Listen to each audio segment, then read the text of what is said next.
Shut up and sit down. Welcome to the Answer is Yes podcast, where we will explore the cause and effect of just saying yes in your everyday life or in business. I will dig into topics that are not just stimulating, but will challenge you to be better in everything you do.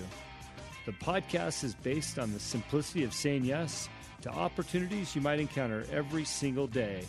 I'm your host, Jim Riley. Join me in my first series titled Blue Collar Redefined. Hello and welcome to the Answer is Yes podcast. My name is Jim Riley. I'm your host this week. Spring is in the air. I'm in California and just enjoying these weekends with the family. I hope you're doing the same. Thanks for tuning into the show and all your comments. Really appreciate the feedback. We're going to continue to try to get great guests on the show and hopefully teach you a little thing or two about business and where you might want to go. I always say, let's get off our butts, B-U-T''S, and get going on something special. So last week we had a great guest on the air, which was Jack Gibson. And as we promised, we'd have his partner this week. So I've got Shecky on the line. How are you this morning? I'm doing great, Jim. Excited to be here. Yeah, I really appreciate it. We learned a lot about your business last week, the high return real estate show and your business itself. So that was fun to get to know Jack a little bit. And he also talked about his childhood and, where he started working and his entrepreneurial spirit. And I know you've got your own path to where you got to today. And really, that's what we want to hear about. Okay, no problem. I'm happy to tell you about it. Yeah, so... What do you want to know? Well, when I read your bio, it says you jumped right out of college into your first business venture. And, I'm kind of curious what you went to college for and what your hopes and dreams when you went there. And was that the same when you got out of school? Well, that's a tougher question. I was the firstborn child of a clergyman. My dad was a rabbi. So I had a fantastic, amazing childhood, great education, private school, all that other kind of stuff. But it was very, very structured. And as you can imagine, as most preacher kids, I had a bit of rebellion in me. I really did not know anything about who Jeff Schechter was. All I knew was how to be the rabbi's son. Uh-huh. And I really struggled a lot in college, did business, did international relations. My parents tried talking me into going into pre-dentistry, pre-med. That was a disaster. Anyway, after my fifth year of not graduating, I finally just gave up and just said, screw this. And I said, I'll just figure it out on my own. And from there, went into being pretty scrappy. Network marketing was a place that I started, which was, a much different industry back then in the 1980s. And drove a cab for a while, sold advertising for a while, sold cars for a while.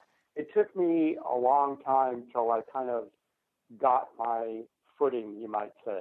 Mm-hmm. But those beginnings were important because it taught me a lot about how to be scrappy. I never really wanted to rely on my parents for money or, ask them to pay my bills or any of that other kind of stuff. I just, had this spirit that shoot, I'll just figure it out. We don't hear that term enough in business, and I think it's an important term, and that's be scrappy, because that's what it takes to be successful in business. And just in having a job is being scrappy and being willing to be scrappy. And I love hearing you say that, and some of the jobs you just rattled through. I mean, I think I heard you say you even drove a taxi cab for a while. Yeah.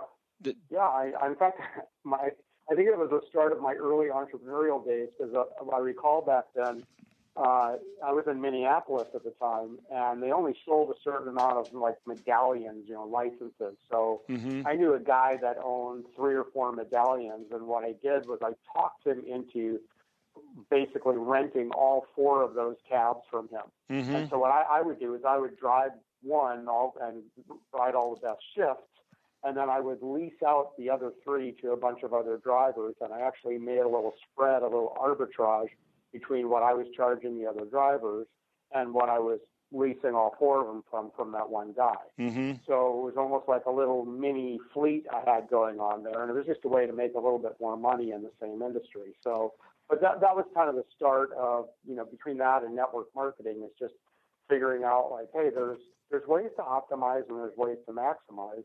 in just about every structure. Yeah, we talk a lot about creating some passive income, and that's almost what you were doing with those extra cab licenses, is create a little bit of passive income there. Yeah, kind of. I mean, it was still kind of a pain in the butt. But it was, I wouldn't exactly call it passive, but it was certainly was more passive than being behind the wheel. Yeah, sure. You also mentioned after 5 years, you kind of threw the college degree out the window. So are you saying that you didn't receive your degree and you just kind of gave up on the whole thing? Yeah. I was out of cash, out of patience. Just couldn't really figure out really what I wanted to do. And I just was not a good student. I mean, I was busy partying and just did not have a lot of direction back then. And I always said, well, when I have money, and I can afford to do this, I'll go back.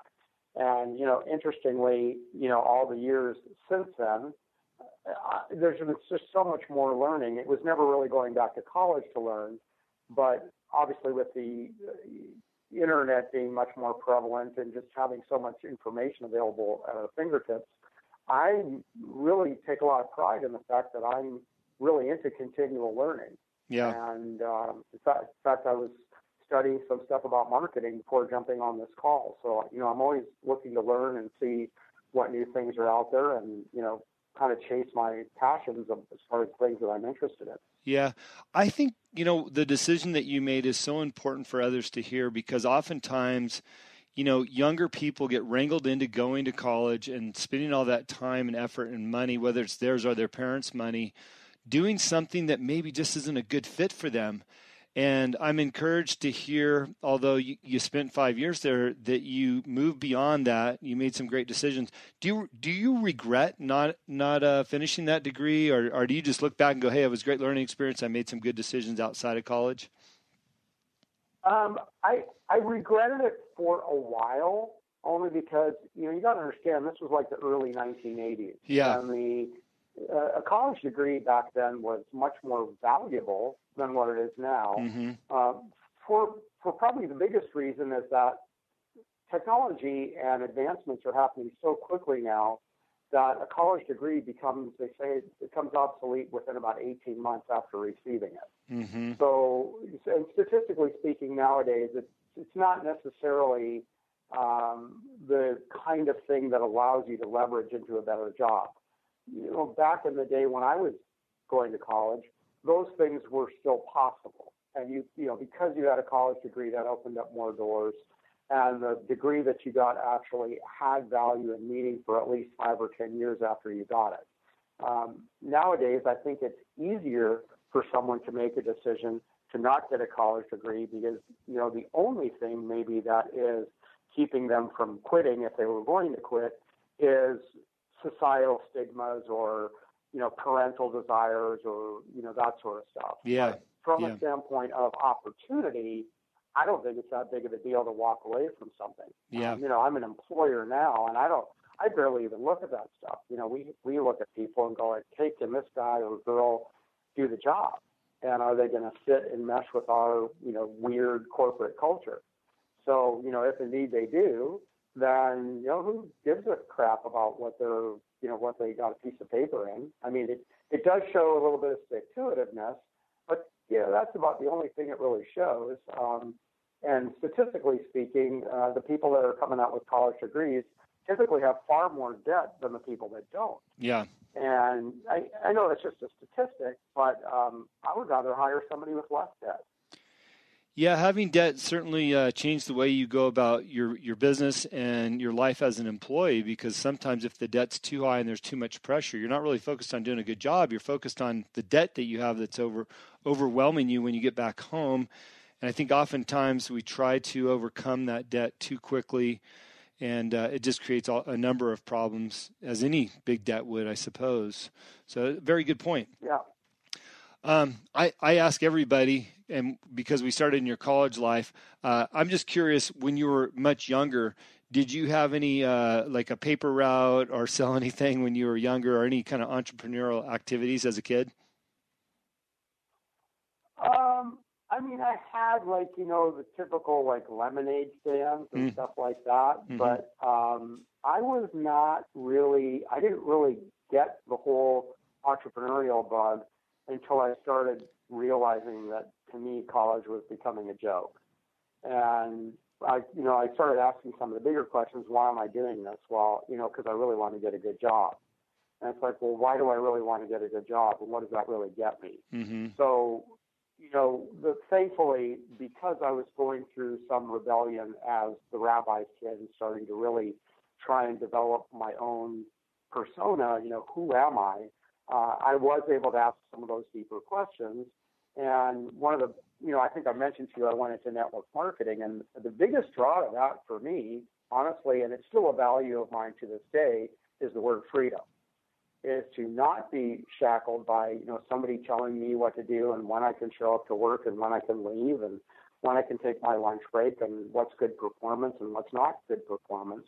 I started recognizing that, my ability to be successful in the world had to do with my own version of my own performance and the value that I could provide to the world, and not what somebody else's measure of it was. Yeah, interesting. That kind of begs the question. It does skip forward in your career a bit, but you're a co-founder with Jack in this business that we talked about last week. How is it being partners with somebody or co-founding a business with somebody? Obviously, you both have great big personalities and have had entrepreneurial success prior to this business that you're working on together. How is it that you guys get along and manage the day-to-day as a team, as opposed to two big personalities going opposite directions?